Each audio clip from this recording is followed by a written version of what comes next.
wabarakatuh. Waalaikumsalam. Alhamdulillahirabbil alamin wassalatu wassalamu ala asyrafil anbiya'i wal mursalin wa ala alihi wa sahbihi ajma'in amma ba'd. Jemaah Masjid Al-Fauzin yang berbahagia, di waktu yang singkat ini, di malam ke-13 ya. Kita sudah sampai malam ke-13. Semoga ibadah puasa kita dari 1 sampai 12 diterima oleh Allah Subhanahu wa taala. Dan selanjutnya di malam-malam, di hari-hari selanjutnya, semoga kita dikaruniakan kesehatan, dikaruniakan kekuatan, dikaruniakan keikhlasan, sehingga puasa kita semakin hari semakin baik. Dan tentunya berharap puasa tahun ini lebih baik dari puasa sebelum-sebelumnya. Amin ya rabbal alamin. Mengisi waktu kultum, kuliah 7 menit atau kuliah terserah antum. Jadi Bapak Ibu yang berbahagia, kalau seandainya kita sedang berpuasa kemudian sendiri tanpa ada orang yang melihat, tanpa ada orang yang memperhatikan, kemudian kita pada saat itu tentu tetap tidak akan berani untuk makan dan minum sehingga batal puasa kita. Padahal tidak ada orang yang melihat, padahal tidak ada orang yang memperhatikan, tapi kita tidak berani untuk makan dan minum sehingga puasa kita batal. Ini kita berarti sudah merasa bahwa ada muraqabatullah, ada pengawasan Allah yang selalu melihat kita. Ada mata yang memandang kita, pandangan yang begitu tajam melihat setiap tingkah laku kita. Sehingga kita tidak berani untuk melakukan itu dan merasa bahwa memang Allah berserta kita, Allah bersama kita. Kebersamaan ini bisakah kita praktekkan dalam amaliyah yang lain? Bukan hanya puasa. Puasa hanya sekedar menahan lapar dan haus. Kalau seandainya kita bermaksiat, maka kita hanya mendapatkan lapar dan haus. Pahala itu urusan Allah. Pahala tidak kelihatan untuk amaliyah puasa ini. Pahala yang untuk puasa, Allah yang akan membalas sesuai dengan kualitas pahala kita. Yang kita inginkan adalah bagaimana puasa itu menghantarkan kita untuk dekat kepada Allah dan merasa ada muraqabah, ada pengawasan dari Allah kepada kita. Banyak dalil-dalil yang menjelaskan tentang ini. Di dalam Ar-Ra'd ayat 11, Allah Subhanahu wa taala berfirman, "A'udzubillahi minasyaitonir rajim. Bismillahirrahmanirrahim. Lahum mu'aqibatun min baini yadayhi wa min khalfihi yahfazunahu min amrillah." Bagi kita, bagi manusia, memiliki malaikat yang menjaga kita dari depan, dari belakang. Yahfazunahu min amrillah. Dia, malaikat, menjaga kita sesuai dengan perintah Allah Subhanahu wa taala.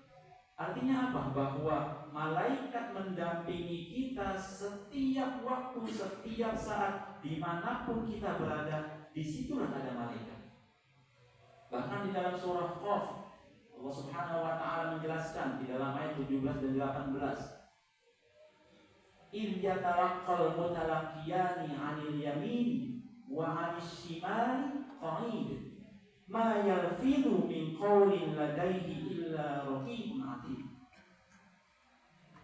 Ada 2 malaikat yang mencatat amal perbuatan kita. Dia duduk di sebelah kanan kita, dia duduk di sebelah kiri kita. Dan ucapan yang keluar dari lisan kita tidak akan terlewatkan dari malaikat pengawas ini, yaitu Raqib dan Atid. Sedikit pun ucapan kita maka akan tercatat oleh malaikat Raqib dan Atid. Kalau seandainya kita beriman, tentunya kita tahu bahwa rukun iman kita adalah, ada berapa Bapak Ibu? Ada berapa? Ada 6, ada Bingung jawabnya, mau 5, mau 6. Rukun iman berapa? Rukun Islam berapa? Karena kita bingung menjawabnya. Padahal itu wajib untuk kita ketahui. Di antara rukun iman adalah iman kepada malaikat. Berarti setiap tingkah laku kita itu diawasi oleh malaikat. Bukan hanya puasa saja.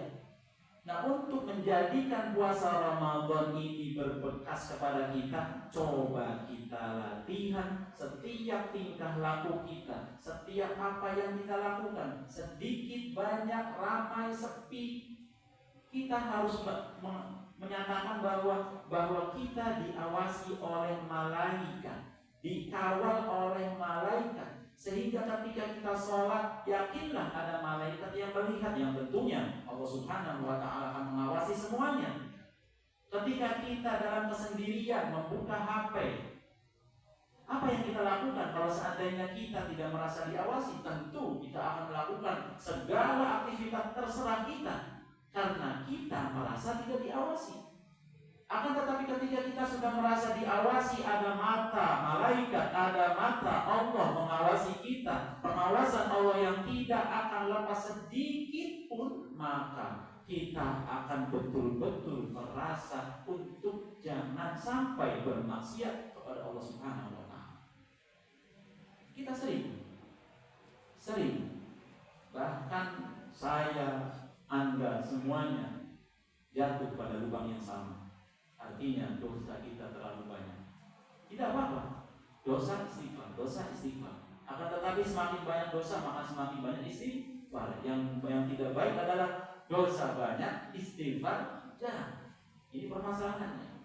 Dan kalau seandainya kita sudah sanggup untuk melakukan itu, maka akan kita dapatkan predikat ikhlas.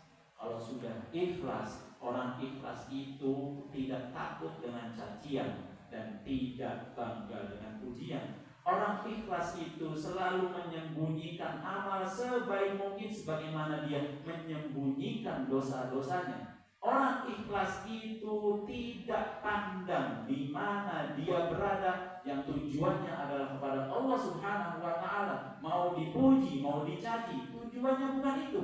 Tujuannya adalah kepada Allah Subhanahu wa Ta'ala.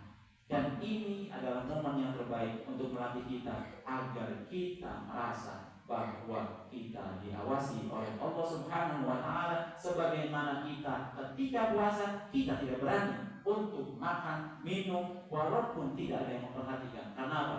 Ada pengawasan dari Allah Subhanahu wa Ta'ala.